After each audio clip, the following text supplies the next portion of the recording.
गांव में रहने वाला मल्लू पहलवान गांव से दूर एक घर बनाकर रहता था। उसके पास 50 से अधिक भैंसें थीं। वो पूरे दिन भैंसों की देखरेख करता और उससे प्राप्त दूध को पिया करता। उस पहलवान की यही दिनचर्या थी। वो दूध पी पी कर बहुत बलशाली हो गया था। एक दिन गांव का हरिया उस रास्ते से जा रहा था। मल्लू पहलवान उसे रोकता है। अरे भाई हरिया, जरा मेरी बात सुनो। मुझे तुमसे बहुत जरूरी बात करनी है। हाँ पहलवान जी, बताइए क्या बात है? मेरा विवाह किधर होगा, मुझे बताओ जरा। मल्लू पहलवान जी, ये मुझे कैसे पता होगा कि आपका विवाह किधर होगा? मैं तो ये भी नहीं जानता कि मेरा विवाह किधर होगा। तो आपके विवाह की दिशा मैं कैसे बता सकता हूँ? अगर तुम मुझे नहीं बताओगे कि मेरा विवाह किधर होगा तो मैं तुम्हें अभी उठाकर जमीन पर पटक दूंगा। पहलवान जी, आप कैसी बातें कर रहे हैं? जल्दी बताओ, वरना मेरी मार खाने को तैयार हो जाओ। पहलवान जी, मुझे माफ कर दीजिए, मुझे जाने दीजिए, मेरे छोटे छोटे बच्चे। मल्लू पहलवान गुस्से में हरिया की पिटाई कर देता है। कुछ दिनों मल्लू पहलवान उस रास्ते पर आने वाले हर आदमी से यही सवाल पूछता, मेरा विवाह किधर होगा? और लोग उसका उत्तर ना दे पाए तो वो उन लोगों की पिटाई कर देता था। वो अपने साथ 50 किलो का लोहे का डंडा रखता था। आवश्यकता पड़ने पर उसी डंडे से वो युद्ध किया करता था। एक दिन की बात है, एक ब्राह्मण और एक नाई दूर देश विवाह की रस्म करने उस रास्ते से जा रहे थे। रास्ते में मल्लू पहलवान मिल गया। मेरा विवाह किधर होगा? तुम्हारा विवाह? बताता हूँ, तुम्हारा विवाह वो उधर होगा है। तुम दोनों ने मुझे बहुत खुश किया है। मैं तुम दोनों को अपनी ये 50 भैंसें इनाम में देता हूँ। अब ये मेरे किसी काम की नहीं है। आपका बहुत बहुत धन्यवाद पहलवान जी। ये सब तुम लेते जाओ। अब ये सब मेरे किस काम के। अब मैं चला अपने ससुराल खातिरदारी करवाने। मल्लू पहलवान उस ताड़ के पेड़ को लक्ष्य बनाकर वहाँ पहुँच गया। वहाँ एक झोपड़ी थी, उसके अंदर बिमला और एक बच्चा था। वहाँ जाकर, नमस्कार, मैं हूँ मल्लू। मैं पास के गांव में ही रहता हूँ। बिमला को समझ नहीं आया कि ये कौन है। फिर उसने सोचा कि शायद मेरे पति के जानकार होंगे। ये लीजिए बाल्टी और लोटा, हाथ पैर धो लीजिए। मैं मेहमानों का कमरा खोल देती हूँ, आप आराम से वहाँ बैठ सकते हैं। बिमला का लड़का रो रहा था। लड़के को क्यों रुला रही है? विमला को कुछ नहीं समझ आता। तभी विमला का पति आता है। उस आदमी को वहाँ पाकर अचरज में पड़ जाता है। अपनी पत्नी से पूछता है, ये कौन है? पता नहीं ये कौन है। मैं तो सोच रही थी कि तुम्हारा कोई परिचित होगा, और तुम्हारे जैसा ही बदतमीज है। मुझे एक थप्पड़ मारा है इसने। ओए, तूने मेरी बीवी को कैसे मारा बे? कहते हुए उससे झगड़ा शुरू कर दिया। मल्लू पहलवान था, वो बदतमीजी बर्दाश्त नहीं कर पाया। उसने अपना लोहे का डंडा उठाया और एक सिर पर लगा दिया।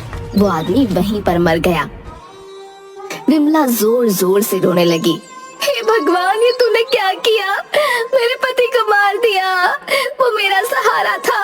उसके सिवा मेरा और मेरे बच्चे का इस दुनिया में कोई नहीं। अब हमारा क्या होगा?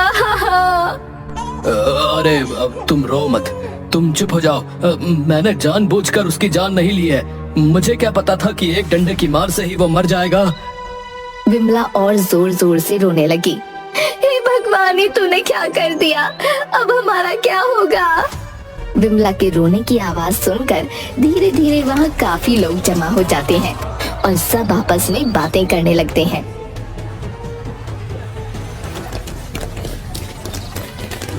देखिए भाई, न्याय के अनुसार तो अब इस पहलवान को ही विमला और उसके बच्चे की जिंदगी का निर्वाह करना होगा। लेकिन इस पहलवान से ये कहेगा कौन? ये तो सीधा डंडा उठाएगा और जान ही ले लेगा। ये लोग बात तो सही कह रहे हैं।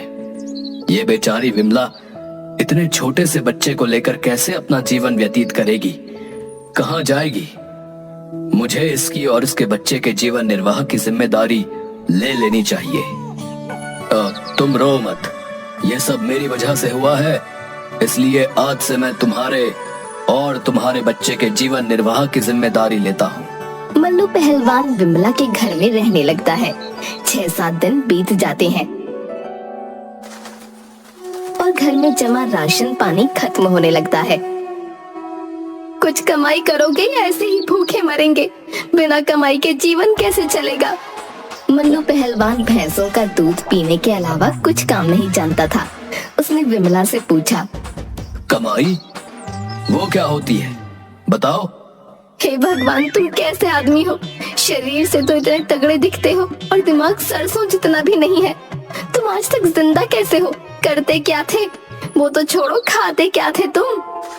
मैं तो भैंस का दूध पीता था। भैंस? कहाँ है भैंसें?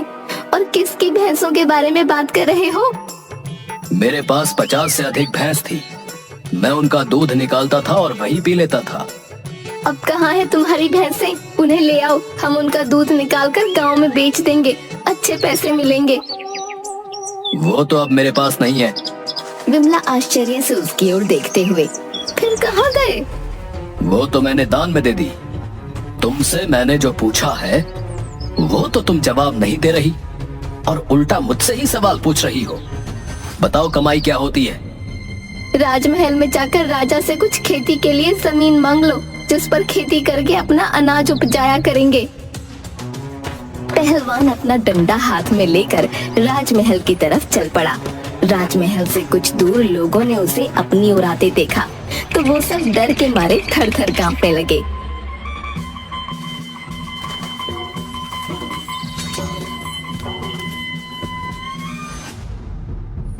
मंत्री जी, उस पहलवान के राजमहल आने से पहले ही उसके पास पहुंच जाइए और उससे यहाँ आने का कारण पूछ लीजिए, वरना क्या पता वो यहाँ आया तो एक आध को मार डालेगा।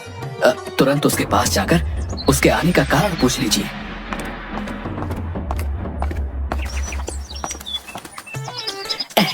मल्लू पहलवान, तुम यहाँ क्या कर रहे हो? मैं महाराज से मिलने जा रहा हूँ। लेकिन क्यों? तुम्हें महाराज से क्या काम है भला? मुझे बताओ, मैं तुम्हारा संदेश महाराज तक पहुंचा दूंगा। मैं महाराज से खेती करने के लिए कुछ जमीन मांगने जा रहा हूँ ताकि उस पर अनाज उगाकर मैं विमला और उसके बच्चे का भरण पोषण कर सकूं। तुम यही ठहरो, अच्छा? मैं राजा को बताकर आता हूँ। अच्छा? मंत्री राजा के पास आता है और उसके आने का कारण बताता है। वो जितनी जमीन और जहां मांग रहा है उसे वहां दे दो। मंत्री तुरंत मल्लू पहलवान के पास जाता है और चालाकी से उसे शमशान घाट के पास पड़ी बंजर जमीन दे देता है। मल्लू पहलवान और विमला महाराज द्वारा दी गई जमीन पर जुताई करने के लिए जाते हैं।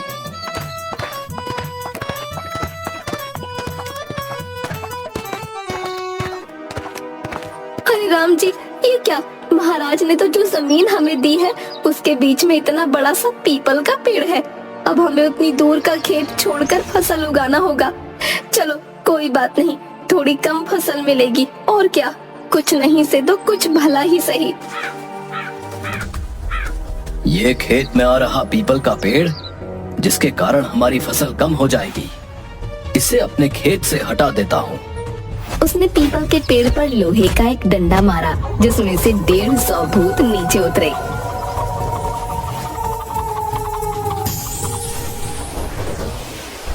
अच्छा, तो तुम सब ने मिलकर ये पीपल का पेड़ मेरे खेत के बीच में लगा रखा है। तुम मुझे जानते नहीं हो, मैं मल्लू पहलवान हूँ, मल्लू पहलवान। मुझसे तो सब डरते हैं। तुम किस खेत की मूली हो? अभी तुम्हें तुम्हारी नानी याद दिलाता हूँ। तू पहलवान होगा अपने घर का, हम भूत हैं और हमसे तो सारी दुनिया डरती है। तू क्या चीज है मच्छर कहीं का, हम अभी तेरा कचुम्बर बना देंगे। थोड़ी ही देर में भूतों की सारी गलतफहमी दूर हो जाती है। किसी का हाथ टूटा, किसी का सर फूटा, किसी का पैर टूटा। सभी लाइन से खड़े हो गए और मल्लू पहलवान से माफी मांगने लगे। हमें माफ कर दो, हमसे गलती हो गई। तुम तो सच में बहुत बलवान हो, लेकिन इस पीपल के पेड़ को हटाने का कारण तो बताओ। तुम ये पेड़ क्यों हटाना चाहते हो? यह पीपल का पेड़ मेरे खेत के बीच में आ रहा है, इसलिए मैं इसे यहाँ से हटा दूंगा और यहाँ खेती करूंगा। खेती तो तुम ऐसे भी कर सकते हो पहलवान जी। इस पेड़ को हटाने की क्या जरूरत है? इस पेड़ की वजह से मेरे खेत में कम पैदावार होगी और मुझे वो बिल्कुल पसंद नहीं है। मुझे पूरी फसल चाहिए, इसलिए मैं इसे यहाँ से हटा दूंगा और यहाँ खेती करूंगा। हम इस खेत से होने वाली सारी पैदावार के बराबर आपके घर में राशन पहुंचा देंगे, परंतु ये पेड़ आप मत तोड़ो। ये हमारा घर है और हम यहाँ कई वर्षों से रह रहे हैं। मल्लू पहलवान बलशाली था और बलशाली लोग सदैव दया करते हैं, इसलिए उसने भूतों की बात मान ली। ठीक है, मुझे तुम सब पर दया आ गई, इसलिए मैं ये पेड़ यहाँ से नहीं हटाऊंगा।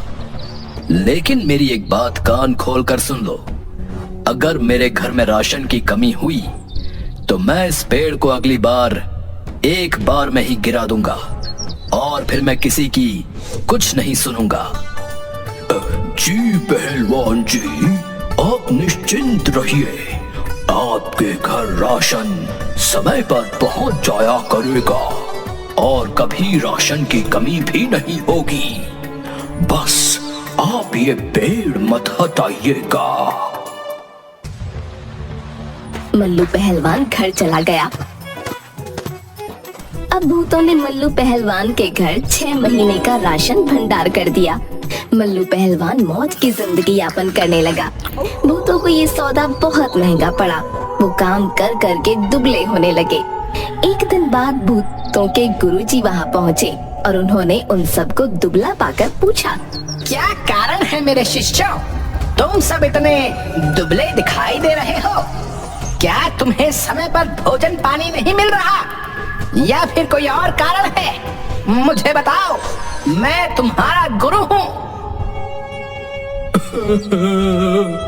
गुरुजी, हम बहुत बड़े संकट पे फंस गए हैं। ये जमीन एक पहलवान ने ले ली है और वो यहाँ खेती करना चाहता है। तो इसमें तुम दुबले क्यों हो रहे हो भाई?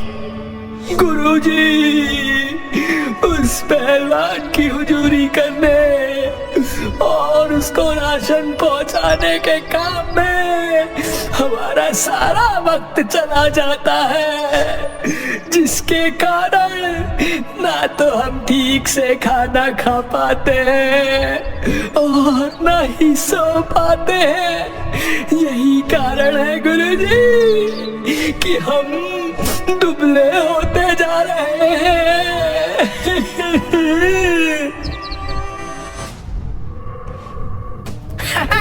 अच्छा, उस पहलवान की इतनी हिम्मत कि उसने मेरे शिष्यों को परेशान किया। तुम सब रो मत, अब तुम्हारी तकलीफ का अंत होगा। उस पहलवान ने मेरे शिष्यों को जितना परेशान किया है, इसका बदला तो मैं उससे लूंगा। भूतों के गुरुजी बिल्ली का भेष बनाकर पहलवान के घर जा पहुँचे। दूसरी तरफ मल्लू पहलवान के घर रोज बिल्ली दूध पी जाती थी। आज बिल्ली को सबक सिखाने के लिए मल्लू पहलवान डंडा लेकर दरवाजे के पीछे खड़ा था। बाहर से बिल्ली के भेष में आए भूतों के गुरुजी ने उस पहलवान को दरवाजे के पीछे छिपा देख लिया था और दांव लगा रखा था कि कब उसकी आंख से ओझल होकर उस पर वार किया जाए। मल्लू पहलवान ने भी दांव लगा रखा था। बस एक बार ये बिल्ली घर के अंदर प्रवेश कर जाए, मैं अपने घर के दूध का सारा हिसाब एक ही दिन में पूरा कर लूंगा। काफी समय हो गया बिल्ली अंदर नहीं आई। बिल्ली अंदर आ नहीं रही थी। मल्लू पहलवान धीरे धीरे पीछे हटता गया और चूल्हे के पास पहुंचकर छुप गया। जैसे ही बिल्ली अंदर आई और उसने मल्लू पहलवान पर वार करने का प्रयास किया, पहले से ही सतर्क मल्लू पहलवान ने एक डंडा बिल्ली की कमर पर लगा दिया। अब भूतों के गुरुजी के पसीने छूट गए, सभी हड्डियां टूट गईं। गुरुजी ने अपने भूत रूप में आकर, अरे अम्मा, अरे पापा, आए मेरी तो कमर तोड़ दी, मैं तो मर गया। आए मुझे माफ कर दो पहलवान जी, मुझसे गलती हो गई, मुझे माफ कर दो। तुम कौन हो और यहाँ बिल्ली के रूप में क्या कर रहे थे?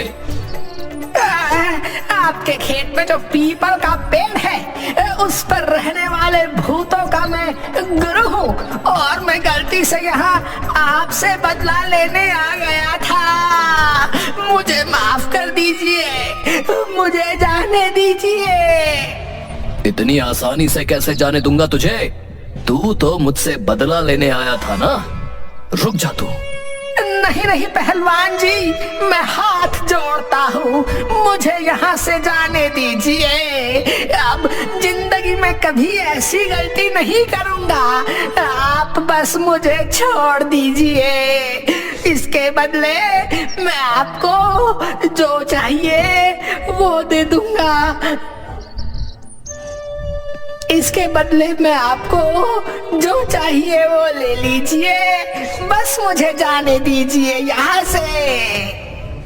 ठीक है, मैं तुम्हें छोड़ देता हूँ, लेकिन तुम्हें यहाँ आने की सजा मिलेगी। कहिए पहलवान जी, क्या सजा है? मैं हर सजा स्वीकार करता हूँ। जितना राशन मेरे घर आता था ना, अब उससे दुगना राशन मेरे घर आएगा, समझे? तभी मैं तुझे यहाँ से जाने दूंगा। जी पहलवान जी, मैं स्वीकार करता हूँ, आपके घर जितना राशन आता था अब उससे दुगना राशन आपके घर आया करेगा, तो बस मुझे छोड़ दीजिए। मल्लू पहलवान ने भूतों के गुरुजी को वहाँ से जाने दिया। गुरुजी शिष्यों के घर पहुँच गए। गुरुजी की हालत देखकर शिष्य समझ गए, फिर भी उन्होंने पूछा, क्या हुआ गुरुजी? आपकी ये हालत कैसे हो गई? कमीनों, कुत्तों, तुम सबने मुझे पहले क्यों नहीं बताया कि वो इतना ताकतवर है? कौन से जन्म का बदला लिया तुमने मुझसे? गुरुजी, हम तो आपको रोकना चाहते थे, लेकिन आप हमारी कोई बात सुने बिना ही उस पहलवान से बदला लेने निकल पड़े गुरुजी। वो तो मेरी जान ही लेने वाला था, उसने बड़ी मुश्किल से मुझे छोड़ा है। उसने इतनी आसानी से आपको कैसे छोड़ दिया गुरुजी? आसानी से उसने एक शर्त रखी है और उस शर्त के बदले उसने मुझे छोड़ा है। कैसी शर्त गुरुजी? उसके घर पहले जितना राशन आता था अब उससे दुगना राशन पहुंचाना होगा, वरना वो तुम सबके साथ साथ मुझे भी खत्म कर देगा। दुगना राशन? पहले जितना राशन जाता था उसमें ही हम सबकी ये हालत हो गई। अब दुगना राशन पहुंचाने में हमारा क्या होगा? मारो! सारे भूत रोते हुए गुरुजी को मारने दौड़ते हैं और गुरुजी किसी तरह अपनी जान बचाकर वहाँ से भाग निकलते हैं। बेचारे भूतों को अब मल्लू पहलवान को पहले से राशन दुगना पहुँचाना होगा। एक तो पहले ही भूत दुबले थे, अब ये आफत।